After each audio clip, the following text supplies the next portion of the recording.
Hello and welcome to the WIHS Journal, Public Affairs from 104.9. I'm Paul Kretschmer. On today's broadcast, I'll be speaking with two ladies who have written a book called Faithful Grandparenting. And as we'll hear, one is a grandmother.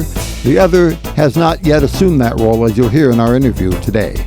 Well, we are all online here. I'm Paul Kretschmer. I'm with Becky Danielson and Carol Olson to speak about a new book called Faithful Grandparenting. Now, grandparenting, I must admit, is something I haven't encountered yet. I have one son, and he has not married or had any children yet, so therefore I'm still waiting for that to happen. But I understand that that is not the case with many other people. Were you ladies acquainted with each other previously before you began working with the book, or was this something that brought you together? Well, Paul, I am in the same boat you're in. I have sons that have both just graduated college and are launched and on their way, but I am not a grandparent either. But I was raised by a fabulous grandparent, and I have been mentored by Carol. She and I have been friends for years. We met on our children's ministry committee at church 25 years ago, so we've been friends for quite a while. It's been a great relationship, and we have worked with various families because we're both parent educators.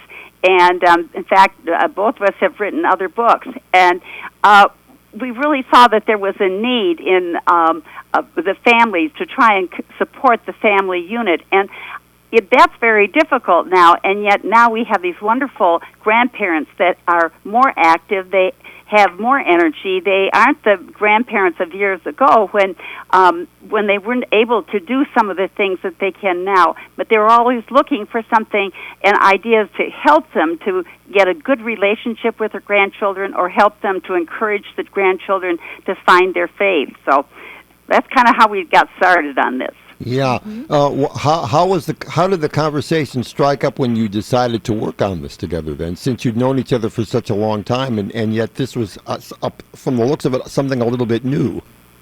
Well, both in a Bible study together, and the women in the Bible study came around us and had encouraged us to work on a project, and since we both have such a passion for families and for children, and to really instill that Christian faith in young children, this was a really noble project. It fit the bill. How much time did it take you from the conception all the way to the finished book then? It probably took a while. We were encouraged by friends who would listen to us talk about families and about and I have 8 grandchildren. Only 3 are in high school now. 2 have actually graduated from college. So we talk about different ideas and suggestions and how we could work with grandchildren. And so a lot of people encouraged us to do that. And we work well together because we each have our own strengths. And I get great ideas, but always can't carry them through, whereas Becky can carry them through in a marvelous way. So we really work very well together. Yeah, go ahead. Project during COVID, because we could work together and then pass ideas back and forth on our laptops, and we don't live very far from one another either. So we've been working on this for quite a while. It's been percolating for a number of years. I was wondering about that because I've heard of people who work as co-authors sometimes. On occasion, they've known each other for a while, but when it comes down to writing something cooperatively, something changes in the relationship. And I'm glad to hear that the two of you found the strengths that you each could bring to this. Yes, we did. Very definitely. When it comes to grandparenting, I remember my grandparents very, very well. The two sets were some years different in age. One grandparent was around close to retirement age when I was born, and the other set of grandparents, my mother's parents, were only in their early to mid 40s at the time. So consequently the relationship was quite different. Does it matter particularly in terms of the lubrication of the relationship in the extended family that grandparents get along with each other or share exactly the same values?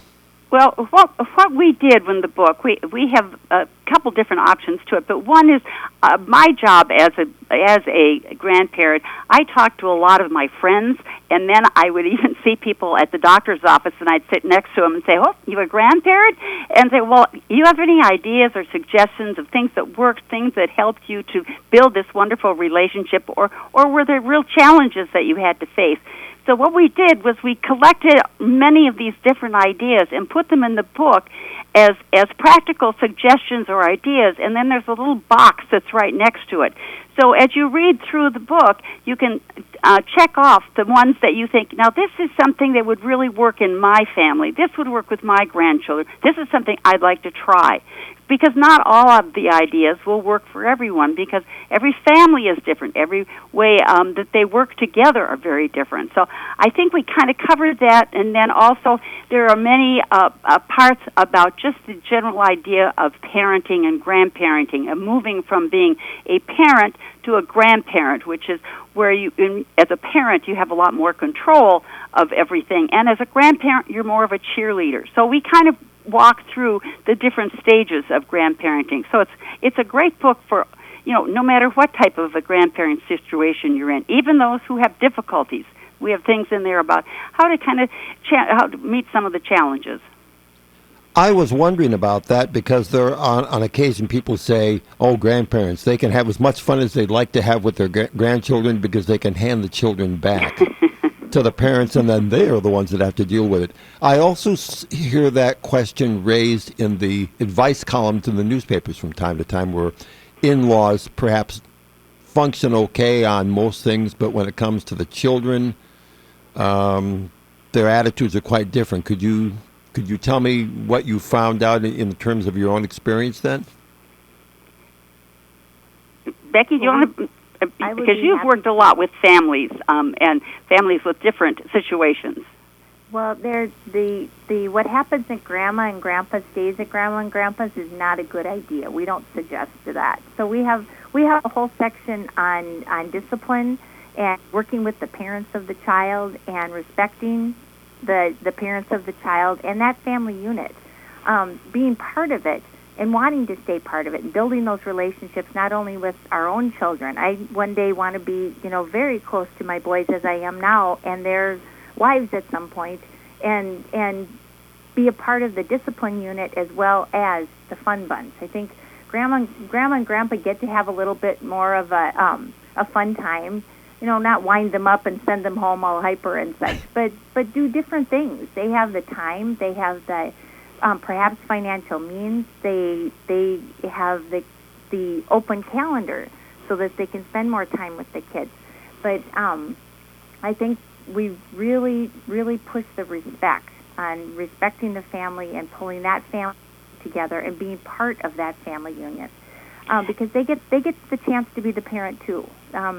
We've had our chance to parent children. And this is a chance that we give our children, and we get to feed into it. And it's great when they come for advice.